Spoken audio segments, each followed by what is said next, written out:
Welcome back. We're still with Barrister Ekpo Nta on the issue of corruption. Thank you for joining us once again. Well, the ICPC now seems to have developed bigger teeth to bite, so to speak. Now, do you take on top politicians, that is, as it were, successfully, that is? Is that to say that we have not gone after big politicians like you call them? We have. We have in the past done that. In fact, I was a bit worried that this news were not getting around and people didn't believe that these things were happening. So I've caused in this commission to be published 2 editions of our law reports since I came in. We have 2 editions now. And to make it easy for you, if you Google online and go to our website, you'll find all the cases, civil and criminal cases, ICPC is involved in since 2000 to date. Not really updated to this last quarter yet, but I had it up to last quarter, which covers a span of over 14 years. And you'll be surprised to see the kinds of persons that we have taken to court. Successfully? Yes, successfully. My success rate is getting a matter to court. I cannot tell the court how the outcome must be. And I do know that some of these cases have been in court for upwards of 4, 5, 6, 7 years. So you feel some level of frustration at some point? Well, frustration at times when you have witnesses dying, or sometimes the case has to start de novo. That's the judge has been elevated, and you have to take it back and start afresh, because we do not have the kind of legal systems that a few other countries have tried, that if you elevate a judge, whoever is coming in can either continue or you give a fiat.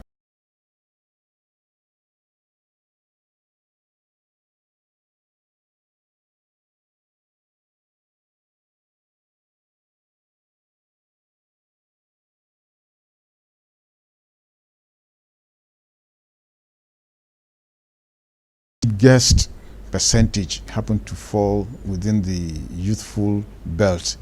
And let me make it very clear, what the United Nations considers to be youth, age 18 to 35. I'm not talking about the youth leaders in political parties who might be 70 and above. So we came to this realization very, very early in ICPC, and we had designed a lot of programs around the, in fact, we even went down to children from primary schools, and we were, I think, the first organization as an anti-corruption agency anywhere in the world to have what we call a national values curriculum in place to deal with issues of ethics and integrity.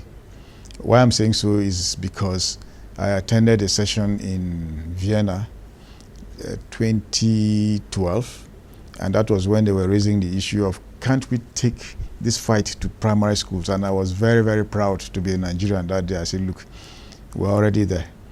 We have this process that has been cleared by our National Council on Education.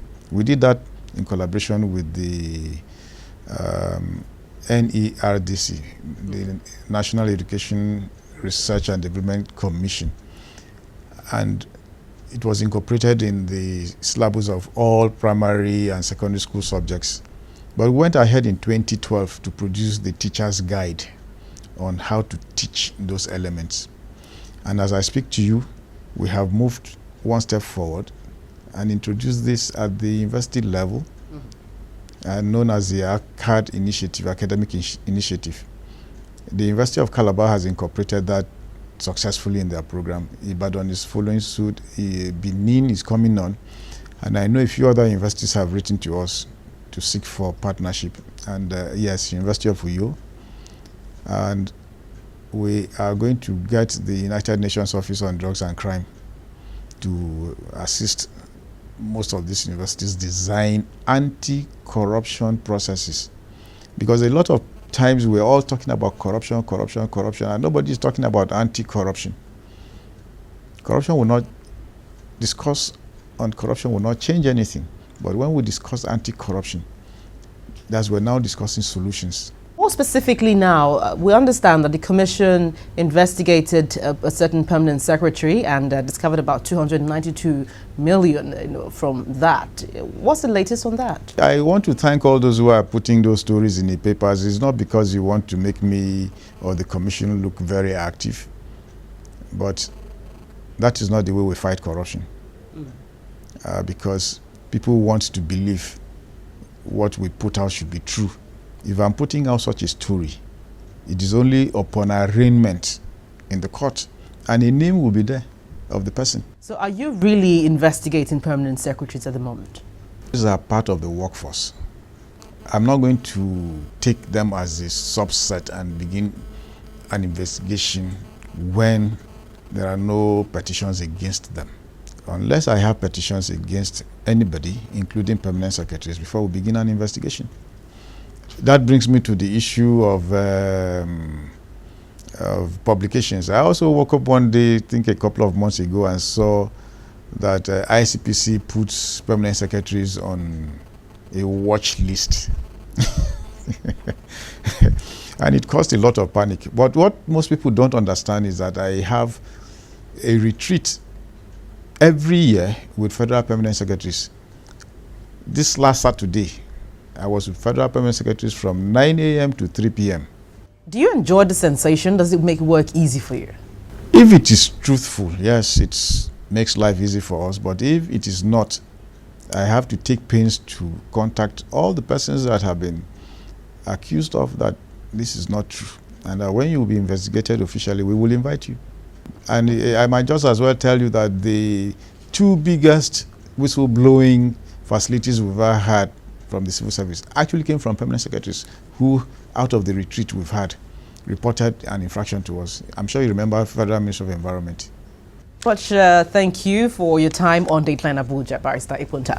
Thank you. Thank you.